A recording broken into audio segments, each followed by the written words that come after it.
Welcome back to the Bettors on Tuesday morning edition, 20th of April. We have two pretty interesting cards. The NBA one is kind of short and a couple of games, but the MLB card is pretty great today.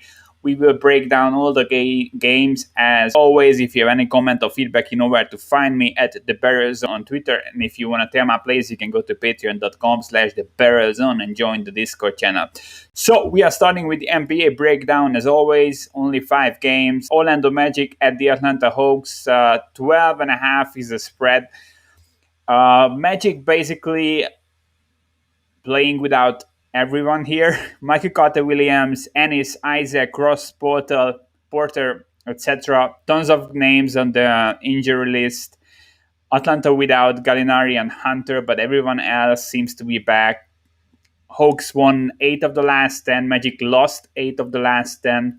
Huge difference between these two squads right now. They are heading into different directions. Hawks obviously fighting for a playoff spot. Magic tanking. I don't think there is any value here. Brooklyn Nets at the New Orleans Pelicans. 2.5 is a spread, and the Pelicans are favored by 2.5 points. I think I have this slightly closer to a pick'em. I make the Pelicans slight favorites, but not 2.5. Brooklyn without KD, Harden, and Claxton. So basically, Kyrie is the only guy in from the big three.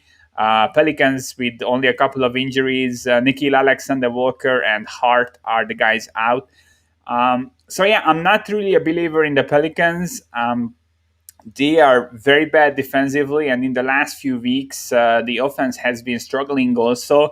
They grade 29th in the league in points per possession scored in the last 2 weeks. In the last 10 games or so, they average a 45% effective field goal percentage. So yeah, offense isn't really working for them. On paper, this is a good matchup. They have a huge offensive rebounding edge, a great free throw rate. Brooklyn isn't too good at stopping these things, but I mean, Brooklyn is an okay defense in the paint. We've seen some improvements from them defensively overall. Obviously, Noah Aldridge and Claxton out will hurt them a bit. But yeah, the reason I'm staying away here is Kyrie is really the guy out of the big three that can carry the team the least. So if Harden was in and Kyrie out, I would probably lean more towards Brooklyn, as he can drop a 40 bomb, and the Pelicans simply cannot answer to that. But yeah, I'm staying away. I think line is kind of right. When Brooklyn is a road dog, that tells you a lot about their current lineup. Charlotte Hornets at the New York Knicks, 5.5 is a spread. I make this 6. Tons of injuries with the Hornets. Good news is that Ball is likely coming back this season. This wasn't sure up until news came out yesterday, and he could resume working out on the court. I think we will see him pretty soon. Hayward's still out.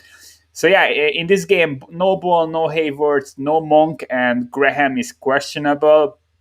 For the Knicks, only Robinson is out. I make this exactly New York -6. 5.5 is -120 on Bet365, so it's basically a 6. I'm not buying anything the Hornets are selling recently. This was an average team, and they are without 2 of their best players. They are now 26 in offensive points per possession in the last 2 weeks, only putting up 110 points per 100 possession. The Knicks are traditionally not a good offensive team, but even them putting up 115 points, so 5 more points per 100 possession, and they are doing this while being a top 5 defense consistently. They are the second best defense in points per possession in the last 2 weeks, and the 4th best through the season. Knicks with a huge rebounding edge, way better recent form. Hornets either shooting a 3 or getting to the rim for an easy layup. Knicks allowing the lowest field goal percentage both from 3-point range and in the paint. I think this is a really good matchup for the Knicks. I think they will get the W and probably cover, but I don't see any value here. Minnesota Timberwolves at the Sacramento Kings, 2 of the worst teams in the league. Sacramento 3.5-point favorite, basically a 4. Kings without Bagley and Holmes, Minnesota without Beasley. I'm closer to 3 3.5 here, leaning towards 3. So I think at 4 there might be some value on the Timberwolves. They are still the worst defense in the league, but they are doing some things offensively. In the last 2 weeks, they are in the top 10 of the league in points per possession scored. The Kings have regressed big time. They were a top 10 offense. Their defense was always one of the worst in the league, but they were an okay offense. And now they are 27th in points per possession in the last 2 weeks. They have like a 10-game super ugly streak. Shots kind of started falling in the last 2. They beat Dallas and kept it very close with the Suns. I'm not sure what to believe. I don't think they will turn this around, but the Timberwolves should really be tanking. I won't have a stake in this game for sure. I'm not supporting either side here. But it's really weird when you think that the team that's scoring like 6-7 points more per 100 possessions in the last few weeks is getting 4 points. I'm not sure which team is really playing better basketball right now, so I would lean towards Minnesota getting the points. LA Clippers at the Portland Trailblazers, 8 to 8.5 is the spread. I don't think that's enough. Portland will be without Lillard and Nurkic. This is the first game of a back-to-back for them. They play Denver tomorrow. That is probably considered the easier game by the team. That is why they are kind of punting this one.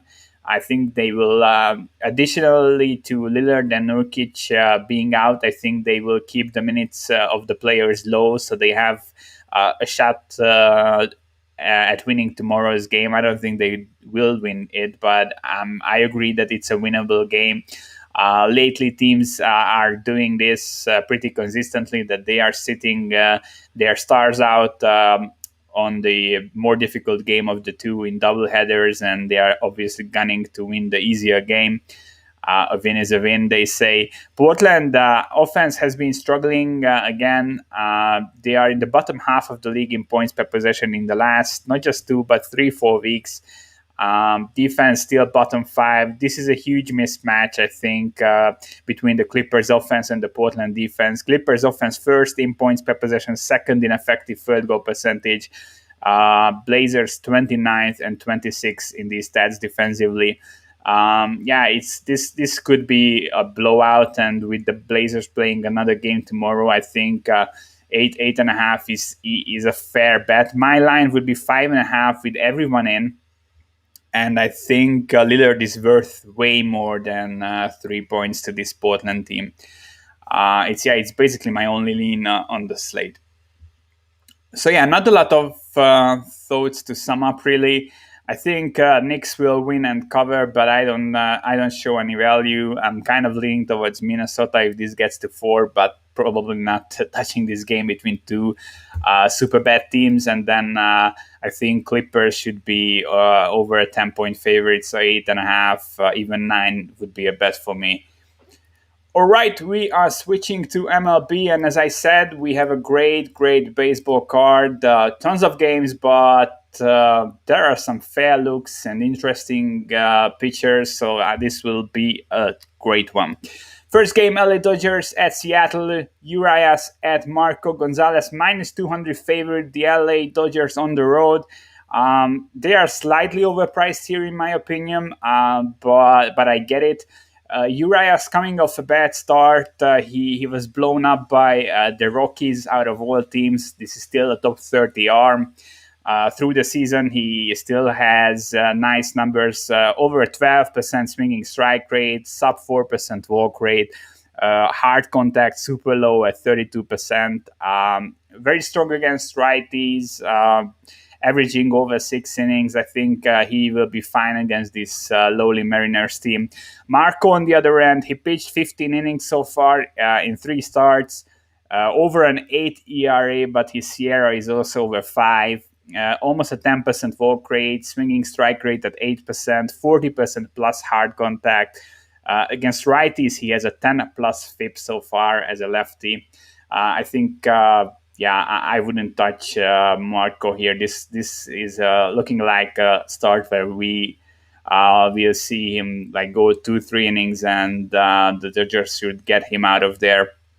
White Sox at Cleveland, Carlos Rodon as that Zach Plazak. This is a really, really good game. I like both arms. I'm kind of looking at Cleveland here. Zach Plazak has a 5+ ERA so far, 4+ Sierra. But I think the underlying metrics are better than what we've seen, not just the ERA, but the Sierra as well. His K rate is only 17%, but the swinging strike rate suggests that it will go up. He's giving up less than 30% hard contact, 13% infield pop-up rate. I think he will be kind of fine. He's coming off a game against the same White Sox team. He was hurt for 6 earned runs in just 1 inning. I think I rarely pitch guys against the same teams back to back, but I think this is kind of a bounce back spot. It's difficult. It's really a difficult ask, to be honest. But I would probably lean towards Cleveland as a home dog. I'm close to a pick 'em here, and you have to consider. I mean, Carlos Rodon has been nothing short of amazing in 3 games so far. 14 innings. He has a 3 Sierra, 32% K rate, 16% swinging strike rate. Amazing numbers overall. But I mean, this guy really came from nothing. He wasn't really in the league for years, battled injuries. The last time he was good was like 4 years ago. Just maybe he's slightly pitching over his head, and we know Plezak is kind of good. Total is 7.5 here. With a repeat matchup, both teams pitching against the same squad. Now, I cannot really look at the under, but I think there is slight value with Cleveland. I will be following this game. I would probably need like a plus 110 to get involved.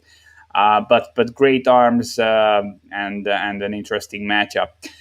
We are skipping the Minnesota game. This is a doubleheader. I'm not betting doubleheaders, just too much risk involved.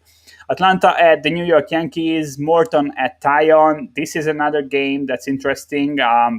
Game is off the board at most of the books. I didn't put up the totals here on the screen, but I tell you that the total is 9 juice to the under. I think that's a bet for me. I'm really liking both guys, and my angle really here is that while Tyon has been only pitching 7 innings so far, so 2 starts, he went 3 and 4 innings. But I think he looked really okay, and he has a 7.5+ ERA, and people might be fading that, or they might be fading that he didn't go deep in the game. I think he can go like 4 or 5 here, to be honest. He has a 3.5 Sierra. Underlying metrics look really good to me.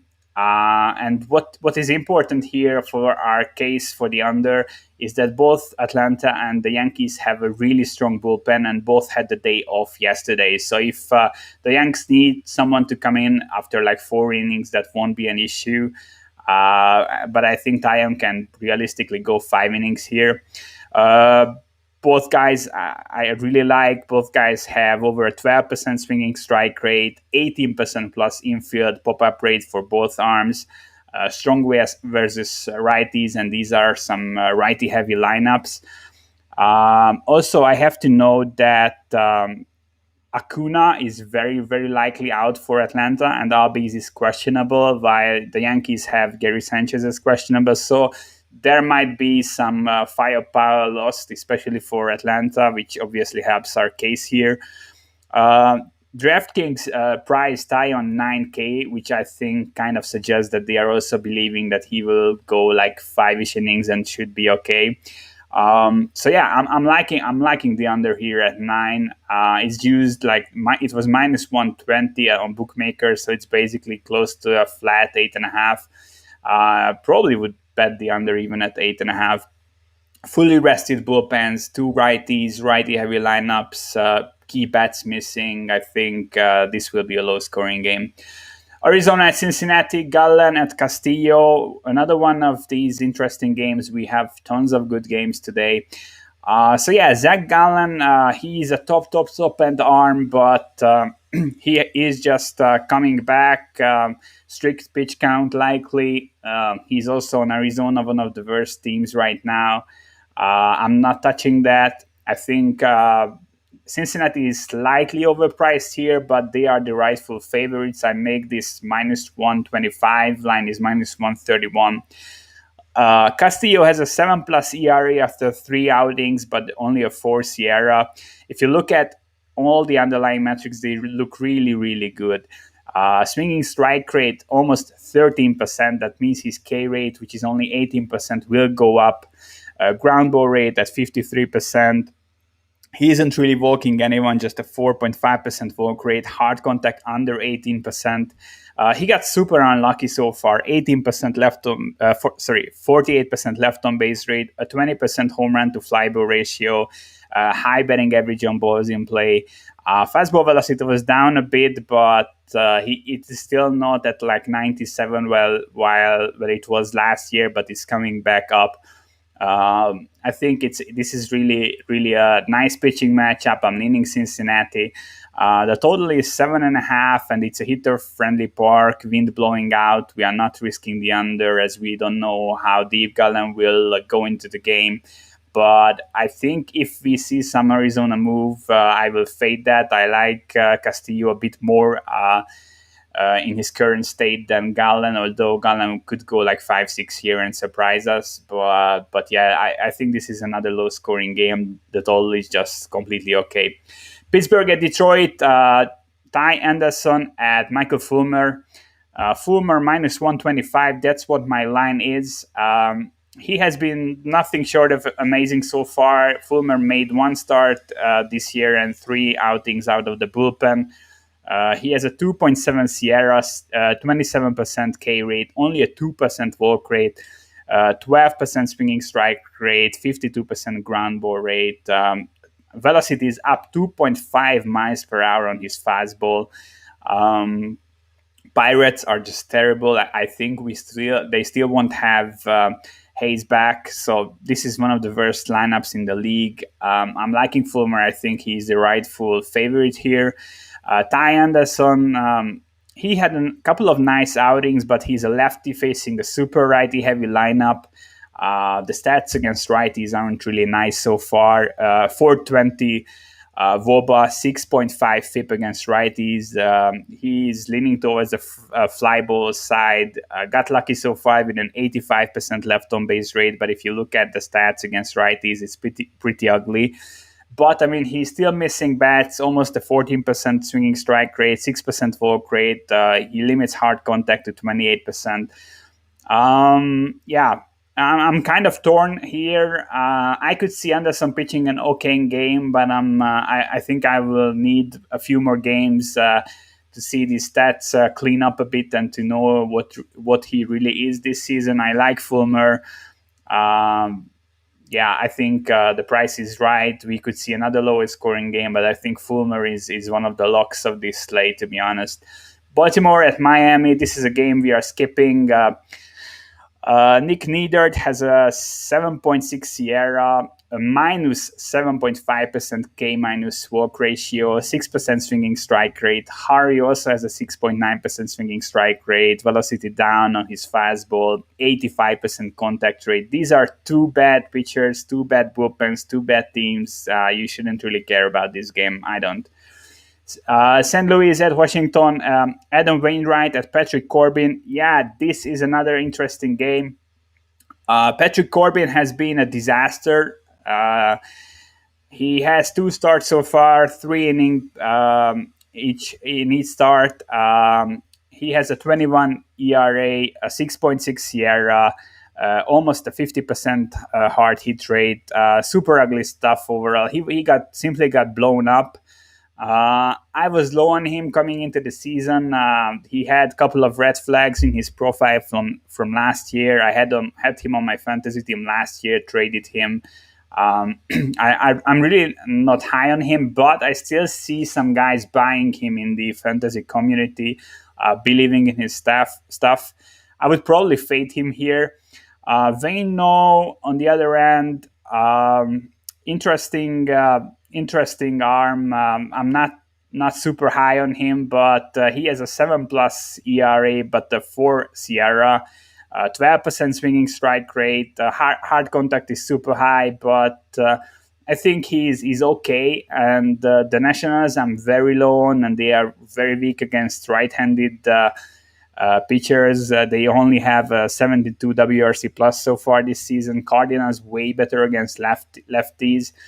I would need a bit more line value, to be honest. And one more thing that makes me want to stay away, that this game opened as a pick'em and on Pinnacle, and Corbin was quickly steamed up and everyone was betting the Nationals at the opener. So I'm kind of respecting their opinion. But I'm not a believer in Corbin, and I wouldn't be surprised if Waino pitched a good game here. I think there is value on the Cardinals. If this gets up to like over plus 120, I will be likely getting involved. San Francisco at Philadelphia, Logan Webb, Zach Wheeler. Wheeler is an amazing arm, 3.5 Sierra, 27% K rate, missing bats, no hard contact, no fly balls. Just a super solid guy. Giants offense not really hitting this season. I think this line is right. Webb pitched okay so far, the San Francisco starter, but I'm not really liking his profile that much. 10% walk rate, although he misses bats, has a high ground ball rate, not giving up too much hard contact. This could be a lower scoring game. I could honestly see Webb pitching an okay game here. Philly has been very underwhelming so far. 26% K rate against righties, 87 WRC plus. I think this could be a lower scoring game. I'm liking Wheeler. Might take a flyer on Webb later down the line, but not here. Toronto at Boston, Ryu at Erod. This is another one of those games where I think we don't see many runs. I'm leaning towards the under here. Neither of these teams really scare me that much. I know that the Red Sox have been red hot, but they aren't strong against lefties, and this is not something we started to see this season. This was pretty consistent through the last few seasons. They have a 94 WRC plus against lefties, below average. On the other end, the Jays have a 30% K rate against left-handed arms so far, and just 100 ISO. I really like both guys. Ryu, one of my favorite pitchers. He really brings the heat all the time. He's extremely consistent. Has like a 3-ish Sierra for like 4 or 5 straight seasons. Doesn't walk anyone, missing bats, high ground ball rate, low hard contact rate. I really like him. Erod, he only had 2 starts so far, but the 30% K rate, 2.5% walk rate, less than 26% hard contact rate, low fly ball rate. I think both of these arms are pretty great. This isn't a good matchup for either offenses. I think the under is a look here. Total should be around 8 at most shops. You might even find 8.5 juice to the under, even better than. New York Mets at the Cubs, Taijuan Walker at Jake Arrieta. Arrieta is a guy I'm fully out on. I will never back him. I haven't backed him, I think, for more than a year now, but what I see, I think, is really the consistent regression I expected from him. He has some nice games here and there, but he's not missing any bats, just a 6.6% swinging strike rate, 40% hard hit rate, 83% contact rate. His line drive rate is 26% plus against both sides. Fastball velocity down a bit again. I'm not touching Jake Arrieta. Walker in 10 innings has been pretty great this season. 29% K rate, 12% swinging strike rate, low hard contact rate, just 25%. Low fly ball rate. He has a pretty high infield pop-up rate, which is always good. He has a 12% walk rate. That's the only really red flag, and that he has been lucky with the fly balls. 0% home run to fly ball ratio, but Walker is a legit arm. The Mets are great. Cubs are, they had a couple of nicer offensive games, but they're still not really hitting, and Arrieta is really bad. But I think the Mets are overpriced here. I'm closer to minus 120 here. They are minus 129, minus 139 at some shops. But if you need like a parlay piece, probably the Mets would be my biggest look of the day. I think Arrieta is really bad, and it's not going to get better for him. Tampa Bay at KC, Rich Hill, Brett Keller. Not trusting either of these guys. 7+ ERA for both, 84% plus contact rate for both, 7% or lower swinging strike rate for both. Keller has an 11% walk rate. Hill gets destroyed by righties. Neither of these bullpens are in an amazing shape right now. I'm skipping this game. Houston at Colorado. This is another game which you cannot really bet here.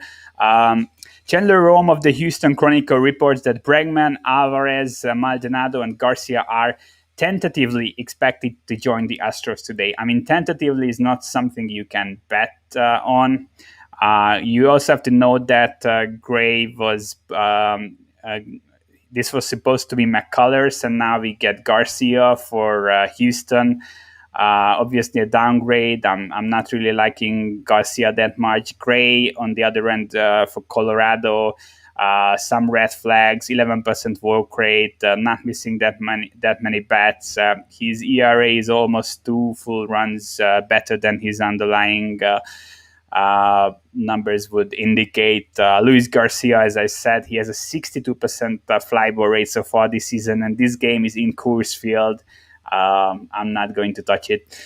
Texas at the LA Angels. Ohtani, Lyles. Ohtani is over -200 favorite. I think that's a lot.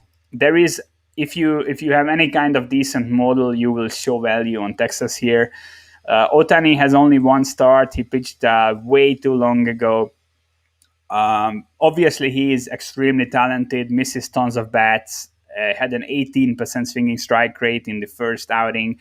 But when he's giving up contact, he's giving up hard contact.